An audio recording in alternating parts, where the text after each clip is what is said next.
Hello guys and welcome back to my channel.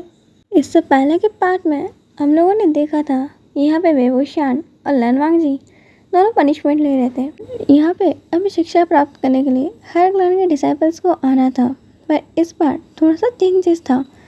LAN clan में हमेशा से mail disciples ही आते हैं शिक्षा लेने के लिए, और जो फीमेल डिसाइपल्स हैं क्योंकि वो यहाँ रूल करती हैं तो उनके लिए एक अलग सा शिक्षा के लिए बनाया गया है, जब फीमेल्स ही उन्हें सिखाती हैं कि उन्हें कैसे राज्य करना है और वो कैसे मेल से ज़्यादा डोमिनेंट हो सकती हैं। पर इस बार वो दोनों एक साथ लैन क्लैन में पढ़ने वाले हैं, और लैन क्लैन के अंदर इस बार मेल के साथ साथ फीमेल टीचर्स भी होने वाले हैं। यहाँ पे सभी लोगों के अंदर आने के लिए एक एंट्रेंस टेस्ट रखा गया था। उस टेस्ट को पास करने के बाद उन सभी को लैन क्लैन के अंदर जा रहा था। यहाँ पे वो लोग अब लैन क्लैन के अंदर जैसे ही प्रवेश करते हैं, अपने रूम्स को खोजते खोजते वो लोग यहाँ पे वॉल ऑफ रोज के सामने से ही गुजर रहे थे। यहाँ पे वांगजी और विंग दोनों अपनी पनिशमेंट ले रहे हैं। उन लोगों को उनका फेस तो नहीं दिखता है, बट यहाँ पे दो लोगों को पनिशमेंट लेते हुए दिखते हैं। यहाँ पे वो लोग जब लैन क्लैन के डिसाइपल से पूछते हैं तो कहते हैं यहाँ पे 3000 नियम है और आपको एक भी नियम तोड़ने के ऊपर सख्त से सख्त सजा मिलती है। ये कोई मतलब नहीं है कि आप कहाँ के प्रिंस या फिर प्रिंसेस हैं, आपको सज़ा मिल के रहेगी। यहाँ पे ये सुनने के बाद कुछ लोग कहने लगते हैं कि हम लोग जेल के अंदर आ गए। मत कहना, यहाँ पे ये हिटलर टीचर्स को हमें झेलना पड़ेगा, इससे अच्छा तो आप हिटलर को झेल लेते। सन अपना पंखा खोलते हुए और अपने फेस के सामने लाते हुए कहता है, तो किस बेवकूफ़ ने कह दिया था तुम्हें कि यहाँ पे हम जहाँ पढ़ने आ रहे वो जगह जन्नत होगी? वो तो वैसे ही बिल्कुल नर्क होगी, क्योंकि वो हिटलर जैसे टीचर है। कहा जाए तो लैन कुरन जैसे टीचर्स हैं, उनके सामने तो बेचारा हिटलर भी फेल है। समय के जाने के बाद यहाँ पे हम डोर क्लोज हो रहे थे। वही यहाँ पे दरवाजे की तरफ ही देख रहा था। उसने सभी क्लैंस को आते हुए देख लिया, पर अब तक ना ही जियांग क्लैन आया है और ना ही जिन क्लैन। वही को समझ नहीं आ रहा यहाँ पे शिचे और वो पीकॉक मर कहाँ गया, अब तक आया ही नहीं। विंग यहाँ पे अपने क्लैन की प्रतीक्षा कर रहा था। वांगजी कहता है, विंग तुम क्या देख रहे हो? विंग कहता है, क्या यहाँ पे इतने ही क्लैंस को आना था? वांगजी कहता है, नहीं, सभी क्लैंस के पास इनविटेशन गया हुआ है। विंग कहता है, फिर यहाँ पे 2 क्लैन कम कैसे है? जियांग क्लैन और जिन क्लैन के डिसाइपल्स अब तक यहाँ आए क्यों नहीं? तक कहना ही था कि यहाँ पे जियांग चैंग जिन जोशियन के साथ लड़ते हुए वहाँ पहुँचता है। उन दोनों के डिसाइपल्स के बीच में यहाँ रेस लगी हुई है कि सबसे पहले लैन क्लैन के अंदर कौन आएगा, पर डिसाइपल्स उन्हें वहीं रोक देते हैं लैन क्लैन के कि माफ़ कीजिएगा, आप दोनों में से कोई भी यहाँ पहले नहीं आ सकता। जियांग चैंग कहता है, ऐसा क्यों है? हमारे पास इन्विटेशन है और आप चाहें तो हमारा एंट्रेंस एग्ज़ाम टेस्ट ले सकते हैं। वो कहते हैं, नहीं, आप वो टेस्ट भी अभी नहीं दे सकते, आप सुबह आइएगा। जिन जोशियन कहता है, मैंने तो पहले ही कहा था, तुम जैसे लोगों के पीछे पीछे चलने के कारण, कछुए चाल के कारण हम लोग लेट हो गए। जियांग चैंग कहता है, कौन सा तुम उड़ के आ रहे थे?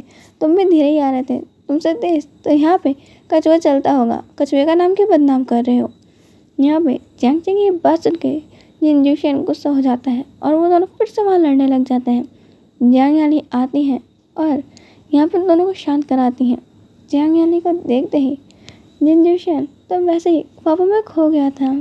ये पता नहीं इन्हें मैं कब पसंद आऊँगा। जिन जोशियन हर वो हरकत करता है जिसके कारण जियांग याली उसे नोटिस करे और अपना हस्बैंड बना ले। अब जियांग याली कहती है लैन क्लैन के डिसाइपल से, तो आप हमें बता सकते हैं कि आसपास हमें कोई इन मिल सकती है, क्योंकि यहाँ पे हमने सब दूर पता कर लिया है, कहीं पे भी इन अवेलेबल नहीं है। यहाँ पे वो डिसाइपल्स कहते हैं, माफ़ कीजिएगा, पर अभी इस समय कोई भी इन आपको मिल नहीं सकती है। अभी यहाँ पे सब दूर से लोग आ और जा रहे हैं, इतने सारे इंस बुक चल रहे हैं, आपको अपनी यहाँ पे खुद ही कोई व्यवस्था करनी होगी। उतने में वही यहाँ पे उन डिसाइपल्स को कहता है कि हम लोग क्लैन लीडर से बात करके इन्हें अंदर नहीं ला सकते हैं, और वो यहाँ सामने आते हुए अपनी शिचे और जियांग चैंग को ग्रीट करता है। जियांग चैंग विंग को देखते ही जल्दी से उसकी तरफ भाग के उसे हक कर लेता है और उसको फिर एक कस के पंच मारते हुए कहता है, बता नहीं सकता था, शादी से भाग रहा है, पता है मदर कितनी ज़्यादा गुस्से में है। और तो यहाँ लैंड में क्या कर रहा है? विंग कहता है पता हो तो हम बताता हूँ।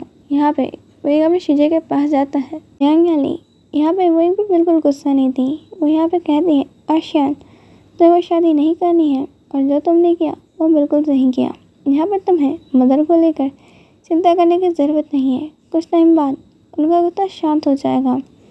यहाँ पे अब ये लोग यही बातें कर ही रहे थे कि उत्तर में डिसाइपल यहाँ पे क्लैन लीडर की परमिशन लेके आ चुके थे। वो लाइन क्लैन के डिसाइपल्स कहते हैं आप सब लोग अपना इनविटेशन कार्ड दिखा के हमें अंदर प्रवेश कर सकते हैं। चांग याली यहाँ पे अपना इनविटेशन कार्ड दिखाती है और अब अंदर आ जाते हैं। उनका पूरा क्लैन अब यहाँ से चल रहा था और जिन ग्रैंडमैन के पीछे पीछे यहाँ पे ट्रेजेडी ये होती है कि जियांग चैंग, विंग और जिन जुशियन को तीनों को एक ही रूम अलॉट किया जाता है और जियांग याली, म्याम म्या और वैन चिंग तीनों एक रूम में थे। यहाँ पे विवुशियान जिसके बारे में म्याम म्या और वैन चिंग दोनों ही बात कर रही थी, उन दोनों को ही वही एक नज़र में पसंद आ गया था और वो दोनों ही विंग के पीछे मरी जा रही है कि विंग को पहले अपना हस्बैंड कौन बनाएगा। चांग याली उनकी बातें सुन रही थी पर वो कुछ कहती नहीं है। यहाँ विवुशियान जो जियांग चैंग और जिन जुशियन के बीच में फंस गया है वही अब जिन जुशियन को और ज़्यादा परेशान नहीं करना चाहता। इससे पहले की लाइफ में वो देख चुका है कि ये इंसान भले भी कैसा हो पर आखिरी टाइम तक इसने उसकी सिस्टर को प्रोटेक्ट किया था और उनसे सच्चा प्यार किया था। इसलिए विंग ने अब अपने सारे माइंडसेट इसके लिए बदल लिया है। पर जियांग चैंग जो अभी से लड़ रहा था, इनकी लड़ाई सुन के विंग के कान में दर्द आ गया था। जिन जुशियन वहाँ कहता है अब तुम चुप हो रहे हो या फिर नहीं हो रहे हो या फिर मैं जाके जियांग याली से तुम्हारी कंप्लेन कर दूँ। जियांग चैंग कहता है अरे वाह तुमने कंप्लेन किया और मेरी शिजे मान गई, बहुत अच्छी बात कही है तुमने। यहाँ पे आखिर तुम होते कौन हो मेरी कंप्लेन करने वाले। जिन जुशियन को बहुत गुस्सा आ रहा था वही कहता बस अब तुम दोनों चुप हो जाओ, मेरे सर में दर्द आ गया है। यहाँ पे कब तुम लोग चिल्ला रहे हो, मुझे भूख लग रही है। चलो 8 बज गए, अब हमें डिनर करने चलना चाहिए, तुम्हारे कारण वैसे ही हम लोग लेट हैं। यहाँ पे जिन जुशियन कहता है क्या तुम्हें हमारी लड़ाई रोकने के लिए इससे अच्छा बहाना नहीं मिला। विंग कहता है चलना है चलो वरना भाड़ में जाओ, मैं जा रहा हूँ। वैसे भी कल तुम लोगों को यहाँ पे 5 बजे से पहले उठना होगा। ये सुनते ही जियांग चैंग और जिन जुशियन दोनों से घूर रहे थे। विंग कहता है क्या मैं कब से उस वॉल ऑफ रूल्स के सामने बैठा हुआ हूँ, तुम्हें को क्या एक दो नियम पता नहीं होंगे? तो जल्दी चलो, यहाँ पे हम एक भी नियम नहीं तोड़ सकते। वही जो हर नियम तोड़ता है वो आज इन लोगों को कह रहा है कि हमें एक भी नियम नहीं तोड़ने चाहिए। ये दोनों के लिए शॉकिंग था। वो लोग चुपचाप विंग को फॉलो कर रहे थे और जिन जुशियन कहता है क्या इसके सर पे किसी ने हिट कर दिया किसी चीज़ से, क्या मैडम ने उन्हें बहुत टॉर्चर किया है जो ये ऐसा बिहेव कर रहा है। जियांग चैंग कहता है पता नहीं पर ये हमेशा तो कभी ऐसे बोलता नहीं है और नियम ना तोड़ना, ये क्या बात हुई। इसका तो कहना है कि नियम तो बंदे ही तोड़ने के लिए है और विंग जो लैंड क्लैन के 3000 नियम मानने की बातें कर रहा है। यहाँ पे लैनवांग जी जो ये सारी बातें सुनने के बावजूद भी गुस्से में बस यहाँ पे जियांग चैंग और जिन जुशियन को घूर रहा था। जब से ये दोनों आए हैं और बाकी के लोग सब लोग तो विंग की खूबसूरती की बातें कर रहे हैं और नहीं तो यहाँ पे जो फीमेल्स हैं वो इनको अपनी वाइफ बनाने की, वही जिसका इन सभी के ऊपर कोई ध्यान था ही नहीं। पर वांग से देख रहा था जब से ये लोग आए हैं वही उनके पास तक नहीं आया है, वो उनसे दूर से चला गया है। ये लोग 24 घंटे विंग के आसपास मंडराते ही रहते हैं और विंग भी यहाँ पे इनसे हंसते हुए बात करता है। आखिर विंग उस नेहा सेन से क्यों बात कर रहा है और इतना हंसते हुए वो लोग आखिर क्या बातें कर रहे हैं। यहाँ पर लैनवांग जी पूरी तरीके से जला पड़ा हुआ था कि विंग उसको छोड़ के किसी और से कैसे बात कर सकता है। सिर्फ वो विंग का दोस्त बनेगा और सिर्फ वही विंग का सब कुछ रहेगा और कोई नहीं।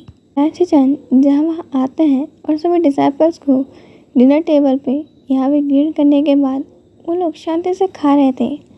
वैसे तो शांत रहना किसी ने सीखा ही नहीं। वो भी डिनर टेबल पे लैंड क्लैन वाले मौन व्रत धारण कर सकते हैं पर बाकी लोग नहीं। यहाँ पे सब लोग खाते वक्त बात कर रहे थे पर लैंड क्लैन के एक कोल्ड ग्लेयर के बाद सब शांत हो चुके थे।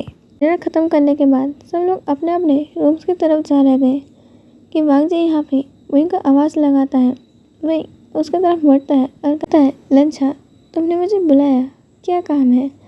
वांगजी कहता है, वो हमारा अभी तक पनिशमेंट कंप्लीट नहीं हुई है। अंकल ने हमें 3000 नियम लिखने को कहा है और वो भी कल तक। हमें ये पूरे लिखने हैं। तो विंग कहता है, अच्छा ठीक है, मैं आ रहा हूँ। वो यहाँ पे जांग चैंग और जिनजोशिया को बोल देता है कि आज रात को वो यहाँ नहीं आएगा। वो लाइब्रेरी जा रहा है 3000 नियम लिखने के लिए। पर विंग को अच्छे से याद है, यहाँ पे अंकल ने तो सिर्फ वॉल के रूल्स के नीचे खड़े रहने को कहा था। ऐसा तो कुछ नहीं कहा कि उन्हें 3000 नियम कॉपी करने हैं। पर बात यह भी है कि वांगजी कभी झूठ नहीं बोलता है, इसलिए विंग चुपचाप ये सोच लेता है कि शायद उसने ध्यान नहीं दिया होगा। वैसे भी आजकल उसके दिमाग में बहुत सारी चीज़ें चलती रहती हैं। वो कई चीज़ों को सुनता तक नहीं ढंग से कि लोग क्या कह रहे हैं। वांगजी के साथ शांति से विंग लाइब्रेरी में जाके इन 3000 नियमों को कॉपी करते करते अब सो जाता है। उसके सोते ही यहाँ पे वांगजी अब खुद भी उन नियमों को कॉपी करना रोक देता है, जो कॉपी कर तक नहीं रहा था। सिर्फ वो विंग की पोर्ट्रेट पे पोर्ट्रेट बनाया जा रहा था। और जब उसे कंफर्म हो जाता है विंग सो रहा है, तो विंग का फेस अब उठा के अपनी गोद में रख लेता है। यहाँ पे वो विंग के बालों को सहलाने लगता है और उसके फेस की तरफ देखने लगता है। यहाँ पे वांगजी को ये करने में बड़ा मज़ा आ रहा था कि विंग का फेस उसकी गोद में है और वो बड़े चैन से उसे देख रहा है। यहाँ पे वांगजी बस उसे पूरी रात भर स्टेयर करता रहता है। और सुबह जब यहाँ पे 5 बजते हैं, वांगजी विंग का फेस उठा के टेबल पे रख देता है और उसे अच्छे से अपने एक आउटर रोब को उतार के कवर कर देता है, ताकि सुबह सुबह यहाँ लैंड क्लाइंग के ठंडे वेदर से विंग को कहीं सर्दी ना हो जाए। और नियमों के अनुसार अब वांगजी यहाँ पे फ्रेशन अप होके अब आगे के लिए रेडी होने चला जाता है, क्योंकि आज उनकी पहली क्लास है जहाँ पे सब लोग एक दूसरे को इंट्रोड्यूस करने वाले हैं। आज के लिए इतना ही, हम मिलेंगे नेक्स्ट पार्ट में। बाय।